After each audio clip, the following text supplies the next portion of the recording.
Cratchit had a family, but Ebenezer Scrooge did not know about that family, nor did he care about that family. That night, as they sat there working on their stuff, suddenly the doorbell rings, and in comes Fred, Ebenezer's nephew. "Merry Christmas," he cries, and walks over to Bob and gives him a big old hug, and then walks in to see Ebenezer. "Merry Christmas!" "Bah, humbug!" Oh, it wasn't just an expression with Ebenezer Scrooge. He said it with hate. He said it with a lack of love that it made the hairs on the back of your neck stand up. It made goosebumps rise on your arm. He came to invite his uncle to dinner with his wife, his brand new wife. And he wanted Scrooge to come with him. "Bah, humbug, Christmas! I don't want anything to do with Christmas." But he begged him. He said, "Please, come join us." But Ebenezer would have nothing to do with it. He cared not about Christmas. So his nephew left. And he gave Bob Cratchit a big hug and waved goodbye to them, crying out in a loud voice, "Merry Christmas!"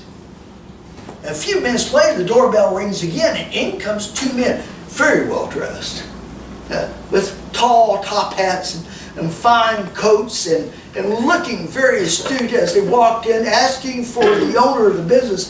And Bob points them to Ebenezer. They are out and about collecting money for charity.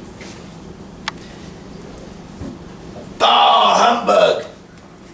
I give with my taxes. I have no desire to give.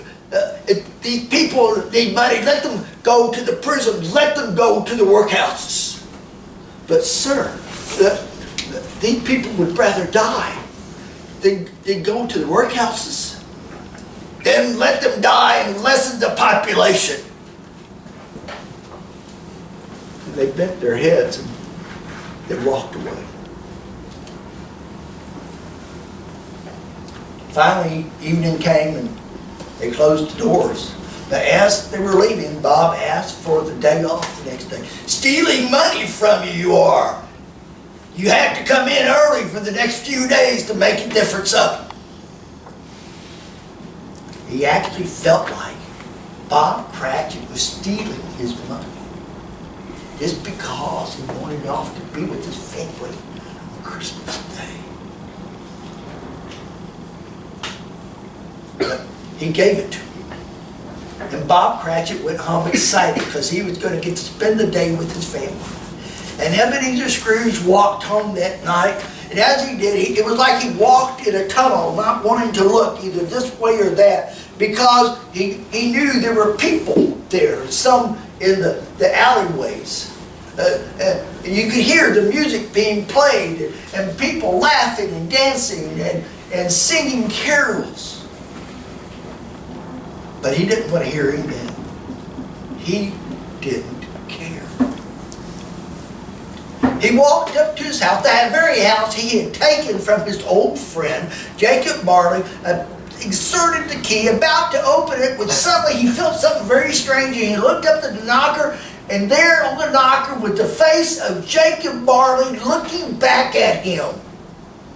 It stunned him for a second. He stepped back. He wasn't sure what he was seeing. Then the face began to slowly fade and disappear. It scared him.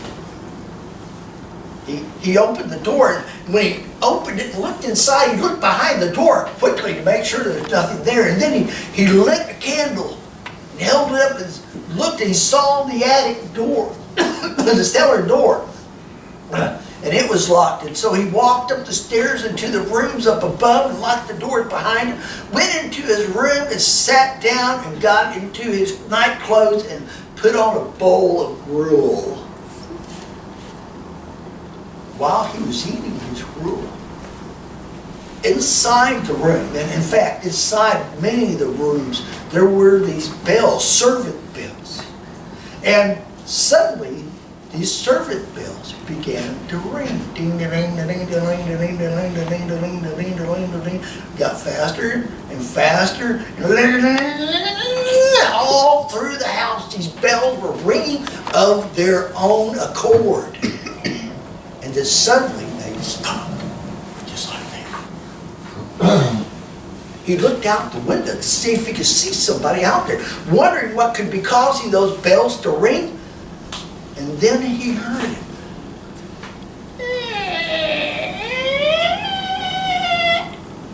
Boom! The door closed, the cellar door. And then he heard,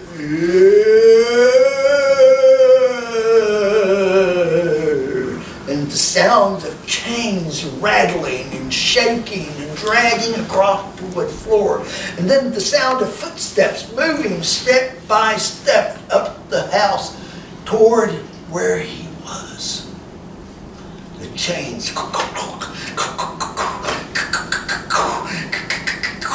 following upwards. And then, as he looked at his door, a face appeared. The face of Jacob Marley. And walking through the door came Jacob Marley, dragging his chains all behind him. He walked right up to Ebenezer Scrooge, who sat there shaking. Is that you, Jacob? Yes, I've come to help you, Ebenezer. I've come to save your soul. Jacob, I do not need you. Please leave me. But Jacob would not leave him. Jacob had come to save his soul, to save his life. He looked at Jacob, and Jacob was covered in chains and lockboxes and keys and ledgers. And Ebenezer asked him, why do you wear that stuff? And he looked Ebenezer right in the eyes and he said, I forged his chains link by link all of my free will. I do not understand you. You were a fine businessman. You did your job. You did what you were supposed to do. And Jacob says, I cared not for man, and now I suffer for it. Everything I did, everything wrong I did, I am now paying the price for. I will send you 3 spirits.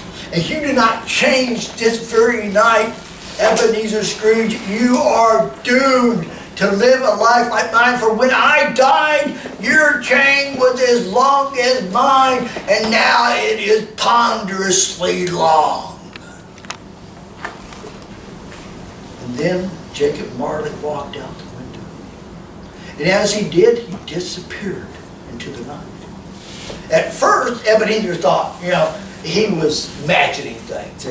Maybe it was the gruel, gruel will do that to you. And he decided that he must be making things up in his head. So he went ahead and went to bed. But as he lay there in the dark, looking out into the dark black room, he couldn't help but think of Jacob Marley. And then he fell asleep. Dong! He heard the church bell ring 1 o'clock in the morning. Ebenezer sat bolt straight up, looking all around the room, and suddenly in the darkness a glow of light appeared exactly where he was looking.